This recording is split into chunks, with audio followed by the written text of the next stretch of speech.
예수님께서 이 땅에서 걸어가신 마지막 길인 십자가의 길에서 마주치셨던 인물들을 한 명 한 명 만나보고 있습니다. 예수님의 장례를 준비하며 옥합을 깨뜨렸던 마리아로부터 시작해서 예수님을 부인했던 베드로, 그리고 예수님을 죽음으로 몰았던 3인방인 가룟 유다, 대제사장 가야바, 로마 총독 빌라도, 그리고 십자가를 대신 짊어졌던 구레네 사람 시몬과 또 지난 시간에 예수님의 돌아가신 자리와 부활하신 자리까지 함께 있었던 막달라 마리아까지, 그들에게 예수님은 누구셨으며 십자가는 어떤 의미였을까 나누었습니다.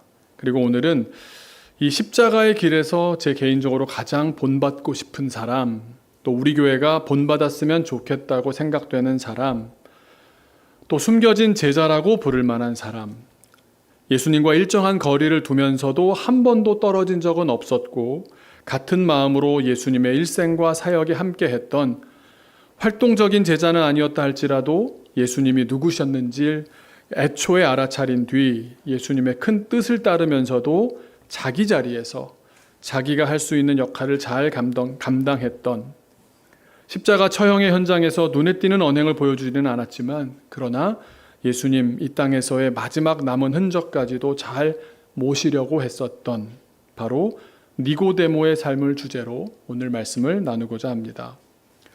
니고데모의 첫 등장은 요한복음 3장입니다. 요한복음 3장.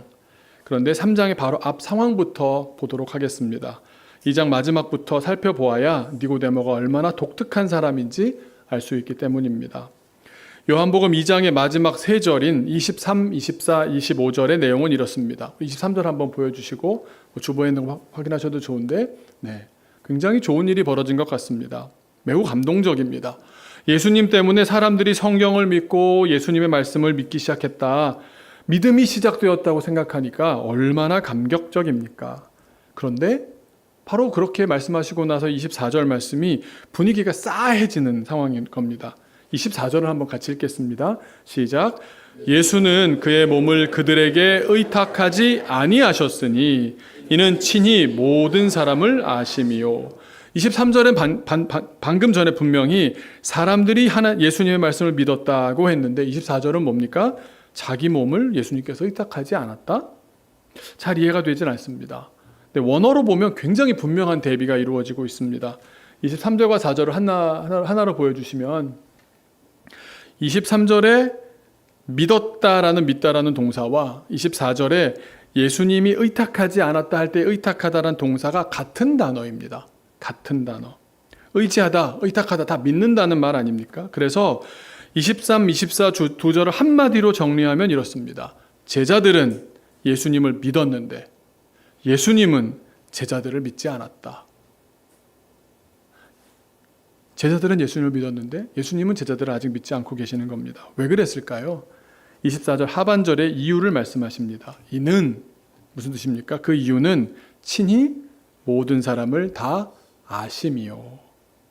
제자들이 어떤 마음으로 예수님을 믿고 있는지 한 사람 한 사람 다 꿰뚫어 보고 계셨기 때문에 제자들을 믿지 않으셨던 겁니다.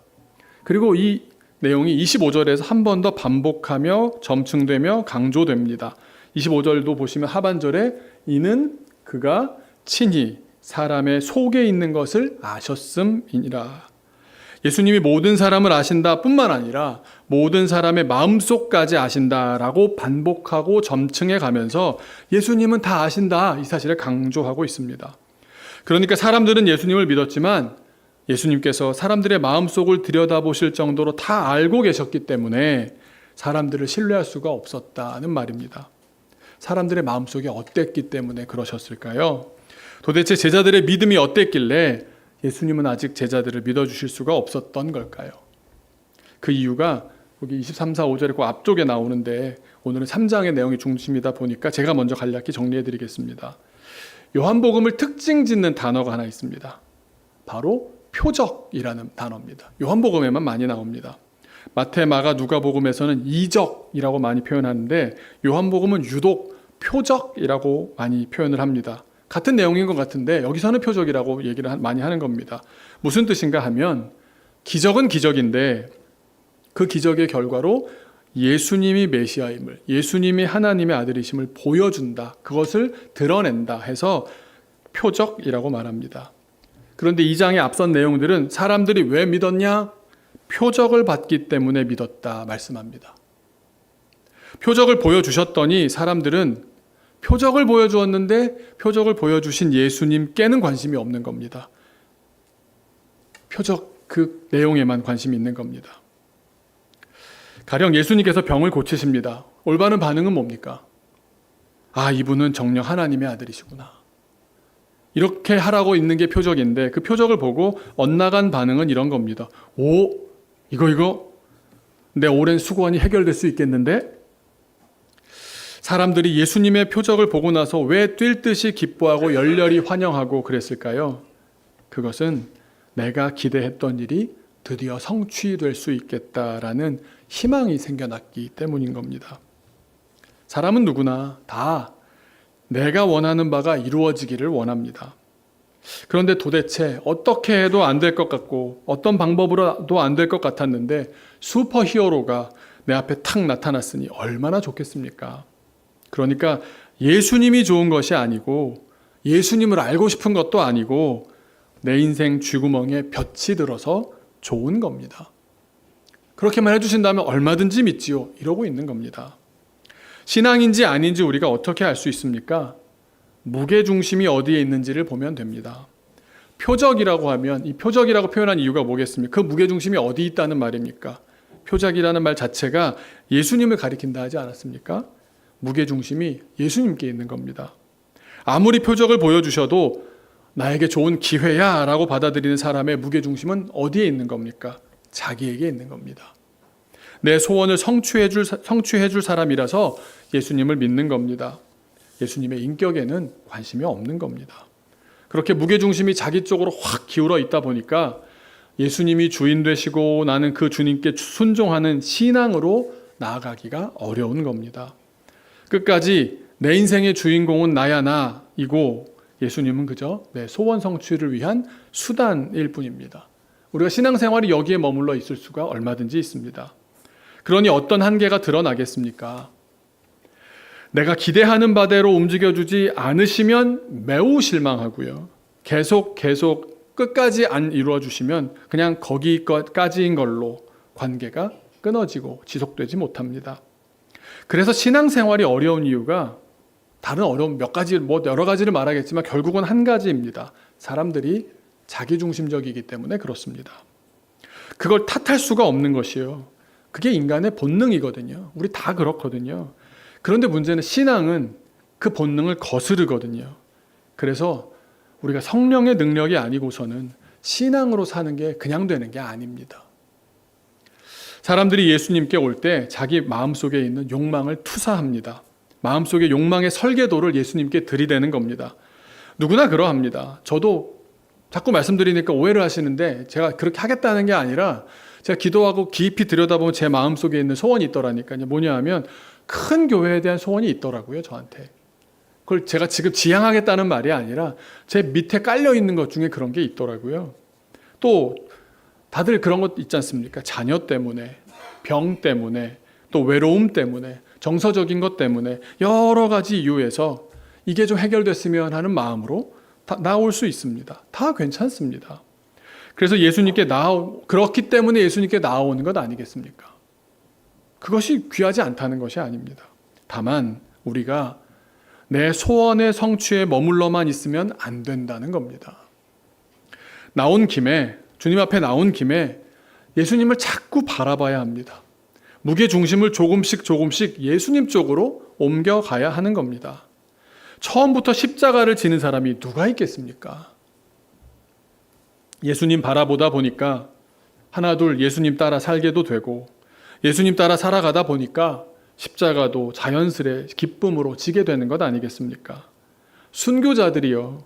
처음부터 일사각오로 덤벼드는 사람들이 아닙니다. 처음부터 그렇게 힘이 강하게 들어있으면요. 금방 힘 빠집니다.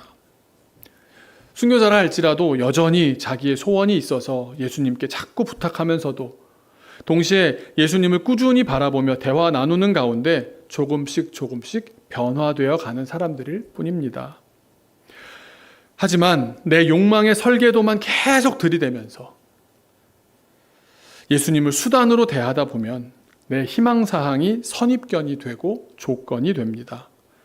내 이 희망사항을 들어주면 좋은 사람, 좋은 목자, 안 들어주면 나쁜 사람, 나쁜 목자. 우리가 누군가를 그렇게 대하면 그 사람이 모르겠습니까? 결과적으로 다 알게 되지 않던가요? 그리고 우리가 왜 예수님께 나옵니까? 예수님이 우리를 어떻게 바라보시는지를 조금씩 느껴가기 때문 아닙니까? 예수님이 우리를 어떻게 바라보십니까? 욕망의 눈으로 예수님 욕망의 설계도를 우리에게 들이대십니까? 그러지 않으십니다. 예수님 당신의 꿈을 위해 우리를 희생시키시지 않으십니다. 왜요? 우리가 예수님의 목적이기 때문입니다. 우리를 살리시려고 이 땅에 오셨기 때문입니다. 그래서 예수님이 우리를 바라보는 눈빛을 생각하면 어떻습니까? 다정하고 애정이 가득한 겁니다. 내가 목적이니까. 너를 어떻게든 내가 구워 삶아가지고 내가 원하는 일에 이놈을 투입해야겠다. 그렇게 하시는 게 아닙니다. 선교를 해야 되는데 너 좀 안 하고 있지, 게으르지, 빨리 해. 이러시지 않습니다. 다정한 눈으로, 애정이 가득한 눈으로 바라보시면서 내가 잘 되길, 내가 행복하기를 바라고 계십니다. 그걸 당연히 생각해서는 안 되겠지만 주님의 시선은 그런 시선입니다. 하지만 예수님 주변의 사람들이 다 예수님에게 믿음을 얻지 못합니다. 예수님 주변의 사람들이 마음속에 욕망의 설계도를 어마무시하게 투사해서 욕망이 난무하고 있었던 겁니다. 예수님이 뭔가 표적을 일으키시니까 주변에 수많은 사람들이 나도 내가 높은 자리에 올라갈 수 있고 이 병이 나을 수 있을까? 우리 집에 이런 문제가 있는데 이 욕망이 막 난무하고 있던 어느 야심한 밤 3장이 시작됩니다. 오늘의 주인공이 등장합니다. 저를 한번 따라해 보시기 바랍니다. 333 니고데모를 이해하려면 333을 알면 됩니다. 첫 번째 3은 뭐냐면 요한복음 몇 장에 나옵니까? 3장에 나옵니다. 그리고 1절에 보면 이 사람에 대한 니고데모에 대한 세 가지 정보가 나옵니다. 두 번째 3입니다. 바리새인이고 유대인의 지도자고 이름이 니고데모다. 바리새인이라고 하니까 주로 하는 일이 뭐겠습니까? 율법 연구하고요. 유대인들이 율법을 지키며 살아가도록 지도하는 사람입니다. 그리고 유대인의 지도자라고 했는데 그냥 유대인 중에 좀 지도급 인상가 보다가 아니라 최상위 지도자입니다. 영어 성경으로 보면 Jewish Ruling Council이라고 나옵니다. 그러니까 국회입니다. 산헤드린 공의회라고 하는데 우리나라의 국회에 해당하는 의회의 의원입니다. 의원님입니다. 그런 지도자였고 그리고 세 번째 정보는 뭡니까? 이름이 니고데모였다. 니고데모의 이름의 뜻이 뭔지 아십니까? 정복자입니다. 정복자. 그러니까 그 부모님이 아들을 어떤 설계도에 따라 키웠을지 니고데모의 성장기가 얼추 그려지지 않습니까? 부모님 욕망의 설계도 제목이 정복자 니고데모였던 겁니다. 우리 아들이 이 바닥에서 한번 이런 꿈이 있었던 겁니다. 그리고 333 요한복음 3장에 나오고 세 가지 정보를 알게 된 이 니고데모가 요한복음에만 등장합니다. 요한복음에만 등장하는데 몇 번 등장하겠습니까? 333이니까 3번 등장합니다. 3번이 언제냐? 첫 번째는 오늘 지금 본문에 말씀 나오는 대로 밤중에 예수님을 찾아왔던 이 처음 등장을 하고요. 또 한 번은 잘 모르시는 분들이 많은데 7장에 등장합니다. 요한복음 7장이 언제 나오느냐 하면 유대의 관원들이 예수님을 이제는 어떻게든 죽여야겠다고 막 달아올랐습니다. 음모를 꾸미고 있습니다. 그때 니고데모가 막습니다. 예수님이 계신 자리가 아닙니다. 예수님이 계시지 않은 자리에서 예수님에 대한 그런 나쁜 여론들이 올라오자 니고데모가 등장하는 겁니다. 7장 50절로 51절인데 한번 같이 읽겠습니다. 시작. 그 중에 한 사람 곧 전에 예수께 왔던 니고데모가 그들에게 말하되 우리 율법은 사람의 말을 듣고 그 행한 것을 알기 전에 심판하느냐. 그러니까 예수님에 대해서 안 좋은 여론이 들끓던 자리에서 우리가 지금 섣불리 판단하는 건 율법적으로도 정당하지 않다라고 적극적으로 변호하면서 막 끌어오르는 여론을 진화했던 겁니다. 자기 삶의 자리에서 이분이 룰링 카운슬의 의원이다 보니까 자기 삶의 자리에서 측면 지원을 했다라고 할 수 있겠습니다. 그리고 세 번째, 우리가 계속 지켜보고 있는 예수님께서 십자가를 지고 달리셔서 돌아가시는 그 길에 등장합니다. 그런데 살아 계시면서 십자가를 지고 매달리실 때는 잘 안 등장하는데 19장에 보면 처형당하신 예수님의 장례를 돕기 위해 나타납니다. 몰약과 침향을 섞은 것을 옛날엔 근이라고 그랬는데 100근을 가지고 왔다고 하는데요. 이게 예수님의 시신을 썩지 않도록 하는 방부제였습니다. 그러니까 니고데모야말로 예수님을 진짜 어떤 분이신지 제대로 애초에 알아보았고 이후에도 예수님의 뜻을 따라 살았던 안목 있는 사람이었고 요즘 말로 또 낄끼 빠빠라 그러죠. 낄 때 끼고 빠질 때 빠져서 참 센스 있게 예수님을 섬기고 도왔던 자기 자리에서 그렇게 잘 감당했던 사람이었구나. 기록은 많지 않지만 드러나게 하는 건 많지 않았지만 그런 생각이 듭니다. 이 숨은 제자와 같은 니고데모에 대해서 제가 말씀드렸는데 그의 삶에 대해서 어떻게 그런 삶을 살 수 있었을까? 몇 가지 묵상을 해보았습니다. 첫 번째 살펴볼 내용은 이겁니다. 언제 찾아왔습니까? 3장에 밤중에 찾아왔습니다. 밤중에 예수님을 찾아왔습니다. 왜 밤에 왔을까요? 보는 눈이 있으니까, 보는 눈을 피하려니까 그렇죠. 니고데모는 말씀드린 대로 산헤드린 공의회 의원이었는데 이게 유대 전체를 대표하는 인원이 많지가 않습니다. 의원이 70명밖에 안 됩니다. 거기에 대제사장이 이제 의장이 됩니다. 그래 71명으로 구성된 중에 한 명이었으니까 얼마나 지명도가 높고 많은 사람들이 알아보는 사람이었겠습니까? 그리고 여기에서는 로마가 위임해준 범위 내에서 유대를 통치하는 거였습니다. 그러니까 현실 정치를 하는 VIP요, 높은 분들, 나라님 되시겠습니다. 그런 높은 분이 그때까지만 해도 요한복음 뒤도 아니고 3장이니까 떠돌이 랍비에 불과한 예수님을 찾아온다는 것이 남의 눈에 띄어서 좋을 일은 없겠다 생각했던 것 같습니다. 그래서 눈을 피해서 밤에 찾아간 것 같습니다. 그런데 또 한 가지 이유가 더 있습니다. 왜 밤에 찾아갔을까요? 이것은 니고데모의 영적인 상태를 보여주는 겁니다. 아직 어둠에 속해 있던 사람이란 말입니다.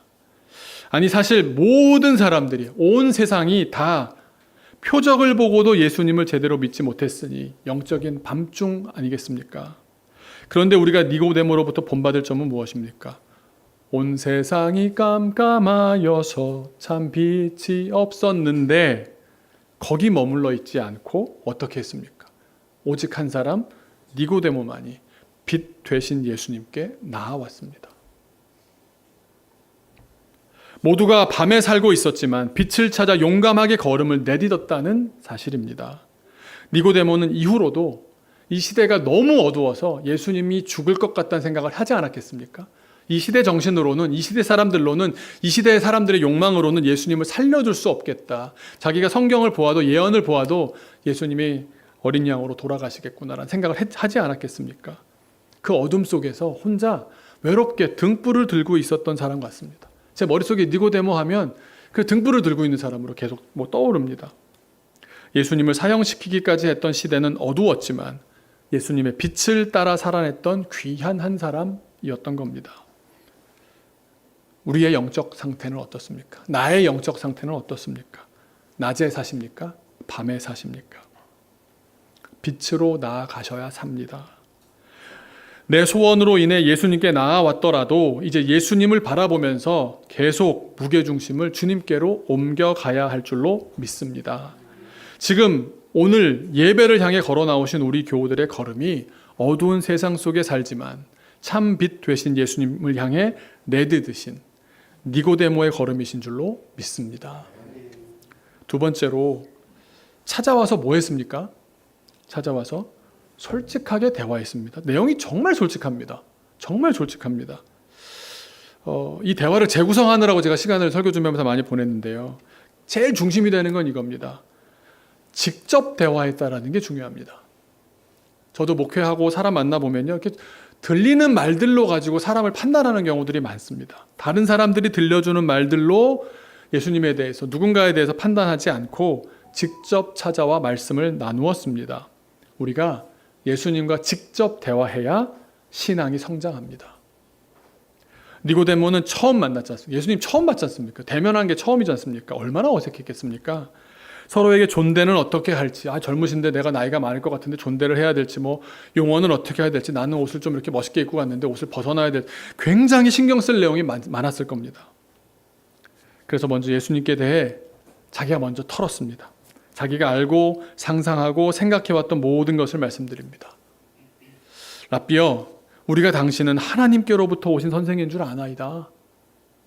또 하나님이 함께 하시지 아니하시면 당신이 행하시는 이런 표적들은 아무도 행할 수 없습니다. 다른 사람들과 마찬가지로 표적을 봤는데 유독 니고데모는 다른 걸 본 겁니다. 내 욕망의 설계도를 펼친 것이 아니라 니고데모는 표적이 가리키는 그분을 따라간 겁니다. 표적을 보고서 예수님이 보통의 랍비가 아니라는 걸 알아차렸습니다. 그래서 자기의 모든 지식과 상상력을 동원해서 말한 겁니다. 당신은 하나님께서 함께 하시는 분입니다. 당신의 가르침과 행하시는 표적을 보니까 하나님이 당신과 함께 하고 있음을 저는 알 수 있었습니다. 당신은 우리 수준의 사람이 아닙니다. 그러면서 이제 자기는 이렇게 자기가 생각하고 보았던 걸 말한 다음에 물어봅니다. 왜냐하면 니고데모에게 아직 풀리지 않은 것이 있었습니다. 뭐냐면 메시아라고 한다면 이러이러한 모습일 거다라고 하는 자기 욕망이 있었던 겁니다. 막 로마를 무찌르고 이런 모습으로 나타나셔서 장군으로 대단한 영광 가운데 나타날 것이라고. 자기 욕망의 투사로는 메시아가 이렇게 후줄근하고 지질이 궁상인 모습일 수가 없는 겁니다. 아무리 좋게 봐드려도 빈티지거든요. 승리자의 영광스러운 모습이어야 하는데 예수님은 오히려 자기 빛을 숨기시고 세상에서 고통받는 사람들과 함께 있으니까 냄새도 나셨을 겁니다. 얼굴에 몸에 이것저것 묻어있지 않으셨겠습니까? 자기가 상상해왔던 것과는 너무 달라서 그 상상이 와장창 깨지는 겁니다. 진짜로 진짜인 찐을 만나니까 이게 자기가 너무 짭인 겁니다. 가짜들, 덜 익은 사람들의 특징이 뭡니까? 막 브랜드로고 이따만하게 입는 옷들 있잖아요. 우리 이세가 잘 입는 그 나이키, 이만한 나이키로 박혀있는 거. 자기를 번쩍번쩍 드러내려고 합니다. 그러면서 구질구질한 사람들과 자기는 난 다르다고 자꾸 구별하면서 자기만 특별한 척을 합니다. 그런데 예수님은 고통받는 사람들과 함께 계시고 겸손하게 자기를 가리기만 하시니까 니고데모는 세상에 이런 사람을, 이런 지도자를 처음 보는 겁니다. 어떻게 이런 사람이 있지? 그런데 어떻게 이런 말씀을 하시지? 경험해보지 못한 정도가 아니라 상상도 안 되는 낯선 존재였던 겁니다. 예수님이 그분인 것 같기는 한데 도무지 매치가 안 되는 겁니다. 모르면 어떻게 해야 합니까? 모르면 모르는 사람끼리 떠들면서 계속 몰라서는 안 됩니다. 직접 물어봐야 합니다. 내 욕망의 설교도, 내 욕망, 내 설계도를 내려놓고 예수님께 질문하는 겁니다. 그렇게 기도가 시작되는 겁니다. 니고데모는 예수님께 직접 물었습니다. 아마도 니고데모와의 대화가 예수님께서 이 땅에 계셨을 때 나누었던 모든 대화 가운데 제일 재밌어 하시지 않았을까? 예수님이 흥미진진하지 않으셨을까? 야, 얘는 좀 알아듣는데? 이러면서 굉장히 말씀이 많으셨을 것 같아요. 지난번에 소개해드렸던 드라마 초즌에도 보면요, 오늘 예배 전 카운트다운에도 그 영상을, 장면을 제가 좀 만들어서 이렇게 보내드렸는데 예수님이 얼마나 즐거워하시는지 모릅니다. 야, 저거 잘 살렸다 싶더라고요. 막 말씀하시는데 너무 행복하신 겁니다. 이걸 물어봐? 이걸 얘기할 수 있네. 말씀해 가십니다. 그래서 예수님을 만나서 예수님과 대화해야 사는 줄로 믿습니다. 그리고 세 번째로 그 대화의 결과, 그 깊은 대화, 좋은 대화, 양질의 대화가 있었기 때문에 그 결과가 무엇이었습니까? 예수님께서 촌철살인의 진리를 너무 쉬운 단어로 설파하십니다. 우리가 다 니고데모 덕을 보고 있는 걸 아시길 바랍니다. 요한복음 3장 16절, 아까 우리 찬양도 했지만 하나님께서 세상을 사랑하사, 이 대화의 끝에 나오는 것 아닙니까? 그 말씀 이전에 먼저 3절에 이렇게 대답하십니다. 진실로 진실로 내게 이르노니 사람이 거듭나지 아니하면 하나님의 나라를 볼 수 없느니라. 무슨 뜻입니까? 이게 다시 살아난다, 거듭남, 중생, 다시 태어남, 영어로는 born again, 새롭게 태어난다. 말은 알아듣겠는데 무슨 의미인지 알기가 어려운 말 아닙니까? 니고데모는 정말 우리가 예수님과 관계를 어떻게 맺어야 하는지 전형을 보여주는 인물인데 또 물어봅니다. 모르면 멋있는 말씀하셨으니까 내가 방해하면 안 되고 조용히 할 것이 아니라 무슨 뜻인데요? 물어봐야 됩니다. 그게 얼마나 잘하는 자세인지 그게 기도입니다. 하나님 왜 그러셨어요? 물어보셔야 됩니다. 기도가 거룩한 게 아닙니다. 대화인데요. 이 니고데모가 무지해서 그런 것이 아닙니다. 이 거듭나다라고 얘기할 때 헬라어로 아노센이라고 하는데 이게 두 가지 뜻이 있습니다. 하나는 다시 한 번이라는 뜻이 있습니다. born again 하는 다시 한 번이라는 뜻이 있지만 또 한 가지 뜻이 있습니다. 뭐냐면 하늘로부터라는 뜻도 있습니다. 그러니까 니고데모는 지금 이 두 가지 사전에 1번, 2번 뜻이 있는데 하나님 예수님 이거 뭐죠? 물어보는 겁니다. 그러면서 아주 꼼꼼하게 두 가지 말로 해석될 수 있는 말이니까 어떤 뜻인지를 꼼꼼하게 물어서 제대로 이해하고 싶어서 예수님의 의도가 1번이세요? 2번이세요? 정확하게 알려고 묻는 겁니다. 예수님의 의도는 뭐였을까요? 두 가지를 다 담고 있는 중의법적인 표현인 겁니다. 거듭난다라고 하는 것은 다시 한번 태어나야 한다는 것이지만 동시에 그 태어남은 하늘로부터의 태어남이어야 한다라는 겁니다. 대화가 좀 되는 사람과 대화를 하시니까 막 예수님이 진리를 툭툭 이제 하시는 겁니다. 그래서 니고데모가 이렇게 물었던 겁니다. 4절에 니고데모가 이르되 사람이 늙으면 어떻게 다시 이 다시라는 말에 꽂혔고, 왜냐하면 이게 하늘로부터니까 하늘로부터 이 땅에 내려온다라는 개념은 태어나는 것밖에 없잖아요. 엄마의 뱃속에서 나오는 것밖에 없잖아요. 그 두 가지 개념을 다 가지고 보니까 이거 방법이 없겠는데? 굉장히 무식한 질문 같지만 그래도 물어봅니다. 그래서 두 번째 모태에 들어갔다 와야 합니까? 지금 니고데모를 한번 상상해 보십시오. 막 진리를 깨달아가고 있는 것이 흥분되고 자기가 뭐 이렇게 무식해 보일까 봐 이런 거 신경 하나도 안 쓰고요. 막 희열이 넘치는 겁니다. 아니 다시 태어나야 한다니 다시라면 엄마 뱃속 다시 다녀와야 합니까? 제가 그럴 나이가 아니거든요. 그럼 방법이 이거밖에 다시 들어가는 방법밖에 없단 말이에요. 어떻게 해야 되지? 이게 어리석은 질문이 아니고요. 정확하게 알려는 질문입니다. 근데 참 재밌는 건요. 진짜 공부가 많이 된 학식이 풍부한 니고데모에 비한다면 다른 제자들은 이렇게 표현하면 좋지 않을까 싶습니다. 동네 삼촌들이거든요. 좋은 공부한 형들이 아니거든요. 동네 삼촌들인데 예수님 말씀하실 때마다 받아 적기는 하고 아는 척은 했는데 사실은 아무것도 모르고 있었지 않습니까? 질문도 안 했지 않습니까? 잘 모르는데 뭐죠? 질문 막 하시면 그런가? 이러고 말하지 않습니까? 안물안궁이라고 하죠. 그러고 있었다가 나중에 배신하고 예수님의 속뜻을 모른 채로 다 도망가고 그랬지 않습니까? 그런데 니고데모는 정말 알았기 때문에, 진정으로 알았기 때문에 결국 다르게 행동할 수 있었던 겁니다. 그래서 예수님께서 5절에 대답을 풀어주십니다. 예수께서 대답하되, 같이 읽을까요? 시작. 예수께서 대답하시되 진실로 진실로 내게 이르노니 사람이 물과 성령으로 나지 아니하면 하나님의 나라에 들어갈 수 없느니라. 거듭나다라는 표현을 못 알아들으니까 말을 바꿔서 설명해 주시는 거예요. 이게 질문을 하니까 좀 알아듣는 답이 나오잖아요. 뭡니까? 물과 성령으로 난다. 우리가 물과 성령으로 난다 그러면 뭐가 딱 떠오르십니까? 예, 다 우린 익숙하죠. 그래서 세례 받잖아. 예수님도 그래서 세례요한한테 세례 받으셨잖아. 다 익숙합니다. 그런데 당대 사람들에게는 엄청나게 충격적인 말이었습니다. 왜 그럴까요? 구원을 어떻게 받느냐, 어떻게 하면 하나님 나라에 들어가느냐라는 데 대한 이들의 대답이 뭐였냐면 유대인이어야 한다. 확실하게 하려면 바리새인이면 더 좋을걸. 대제사장은 뭐 가장 높은 자리에 있을 거야. 그러니까 율법 절대 놓지 마. 율법을 붙잡고 여기 어긋나는 거 절대 하지 마. 혹 잘못하면 제사를 어떻게 드려야 돼? 이것만 붙잡고 있었습니다. 그런데 예수님께서 뭐라 그러시냐면 아니다. 이젠 아니다 하시면서 그들이 붙잡고 있었던 구원으로 가는 그 길, 우리만 붙잡고 있는 유대인의 자부심 내던져버린 겁니다. 누구라도, 그러니까 민족이 어떠한가, 성별이 어떠한가, 신분이 어떠한가, 계층이 어떠한가, 이런 소속이 중요하지 않고 중요한 건 뭐다? 존재가 변화받으면 구원받는다. 너희들의 존재가 변화받으면 여자여도 남자여도 어린아이여도 뭐 이방인이어도 구원받는다. 이게 거듭남입니다. 물과 성령으로 세례를 받으면서 존재의 변화를 고백하고 인정함으로써 거듭나야만 너희들이 구원받는 거야. 그래서 나도 세례 요한에게 세례를 받은 거야. 그 모범이 되기 위해서. 그러니까 거듭난다, 물과 성령으로 거듭난다는 것은 인종, 성별, 신분, 계층 뭐 이런 것 모든 것을 넘어서 오직 믿음의 인생을 시작하기 위해 세례함으로 born again, 다시 태어나는 거라고 말씀하시는 겁니다. 여러분, 우리가 거듭나야 삽니다. 우리가 어떤 직위에 있고 직분이 있고 뭘 많이 했기 때문이 아니라는 것 우리가 오랫동안 들어오지 않았습니까? 근데 주님의 말씀에 다시 한번 집중해 보시기 바랍니다.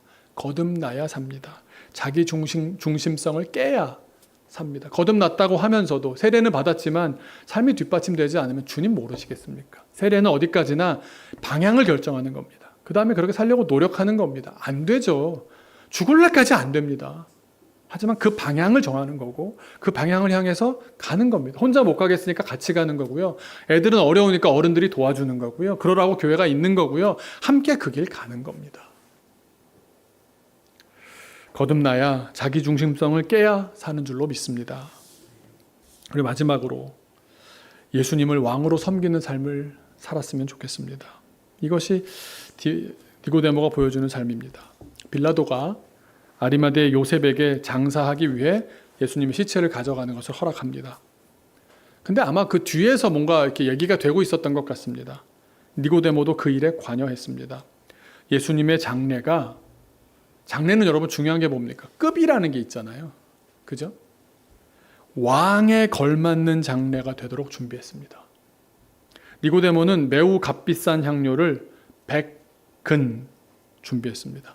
이 향료의 가치가 마리아가 깨뜨렸던 옥합 속에 담긴 향유보다도 훨씬 비싼, 현시가로 정확히 말할 수가 없다고 하는데 어떤 분에 의하면 2억에서 10억, 좀 넓습니다. 하지만 1억 단위는 훨씬 넘어가는 엄청난 금액이고, 이 향료의 무게만 싸고 있는 거라든가 이런 거 빼고 향료 무게만 35kg 정도로 계산됩니다. 값으로 보나 양으로 보나 엄청난 것입니다. 그러니까 이 정도면 여러분 대상이 누굽니까? 왕한테 하는 겁니다. 오직 한 사람 왕에게만 이 정도 양을 썼습니다. 그리고 이 정도면 니고데모가 사람들에게 들키지 않고 몰래 가서 내가 본래 해드려야지 이럴 수가 없는 무게였습니다. 왜냐하면 향료만 그냥 운반하는 것이 아니라 향료도 종류가 있고요. 나눠져 있지 않습니까? 침향도 있고 섞이니까 또 조심조심 운반해야 했고 또 시신의 작업을 또 해야 되니까 여러 가지 무슨 부자재들도 있었을 것이고요. 연장도 있었을 것이라서 하인들 여러 명이 줄을 지어 들고 날랐을 겁니다. 그걸 다 봤을 겁니다. 안 볼 수가 없습니다. 이게 어떤 의미겠습니까? 지금 니고데모는 인생을 건 겁니다. 지금 로마에 대한 반역죄로 처형당한 사람을 대놓고 경배하는 행동을 하고 있는 겁니다. 로마에서는 저 인간은 죽어야 돼. 유대의 나라에서도 죽이는 것이 당연하다고 말했는데 그 죽은 사람을 나는 경배하겠다고, 왕으로 섬기겠다고, 난 그 나라 백성이라고 몸으로 증거하고 있는 겁니다. 장사 지내는 일에 100근이나 되는 향료가 필요한 사람 왕밖에 없으니까 저 왕한테 하듯이 저 사람이 저러네? 아니 공의의 의원인 사람이 어떻게 저럴 수가 있지? 그 얘기를 다 했을 겁니다. 그리고 학자들은 니고데모가 그 정도의 장례를 준비하기 위해서 전 재산을 처분했을 것이라고 얘기합니다. 아니 죽어버린 예수님을 위해서 왜 그 돈을 씁니까? 전 재산을 처분합니다. 돈만 소진한 것이 아니었습니다. 니고데모는 이제 공개적으로 용기 있게 달렸던 십자가 위의 팻말 그대로, 그 글이 사람들이 놀리기 위해서 써놓은 말이지만 죄목으로 써놨던 말이 진리라고 얘기하고 있는 겁니다. 예수님은 왕이십니다. 예수님은 왕이십니다. 죽어버린 시신을 왕으로 높이려 전 재산을 처분해서 장례를 치르는 일은 목숨을 내놓고 하는 일입니다. 모든 걸 걸고서 하는 일입니다. 이미 재산은 다 없어지고요. 자신의 지금까지 자신을 유지해왔던 높은 사회적 지위도 이제 위험하게 되었습니다. 니고데모는 역사학자들의 얘기로 따르면 예루살렘에서 가장 유명한 가문의 부유한 귀족 출신이었습니다. 그런데 지금 자기가 나의 왕이 죽었는데 그 자리를 지키고 그 위신 내 재산을 내 시간을 지키는 것이 아무 의미가 없어진 겁니다. 무게중심이 완전히 나에게서 주님께로 갔습니다. 주님만이 왕이시기 때문에 예수님의 시신을 닦아드리고 되도록 썩지 않도록 보듬어드리는 일이라도 할 수 있다면 왕을 섬기는 종의 인생으로 다시 없는 시간 아니겠는가. 그럴 일을 할 수 있는 자격이 나에게 주어진 것이 얼마나 감사했겠습니까? 이 땅에서 인간이 할 수 있는 가장 큰 경배를 올려드렸던 겁니다. 이후 니고데모의 삶이 어땠는지는 기록으로 남아있지 않습니다. 아마 나이가 많았을 것이기 때문에 오랜 활동을 이어서 하지는 못했을 것 같습니다. 만약에 이 땅에서 끝까지 예수님 섬기다가 사람들을 다 무찌르고 돈도 10배로 더 받고 더 높은 자리까지 올라갔다 복을 받았다 하면 어쩌면 설교하기가 좀 더 편했을 텐데, 그런 기복주의 결론이 아닌 것에 우리의 소망이 있습니다. 우리가 달려갈 길 다 가도록, 우리의 마지막 호흡 다 하도록, 그때까지도 우리가 그 십자가 품게 하신 것이, 그렇게 내가 주님의 자녀로 끝까지 살게 하신 것, 나의 나 된 것, 우리의 우리 된 것이 다 하나님의 은혜인 줄로 믿습니다. 하나님 불러주신 은혜로 저는 족합니다. 제가 가진 모든 것 주님 주셨는데 이것을 가지고 제가 내 것인 양 살지 않게 하여 주옵소서. 우리가 그 믿음에, 또 주님 따라가는 그 소망에 우리의 인생을 걸어야 할 줄로 믿습니다. 우리 잠깐 기도하겠습니다.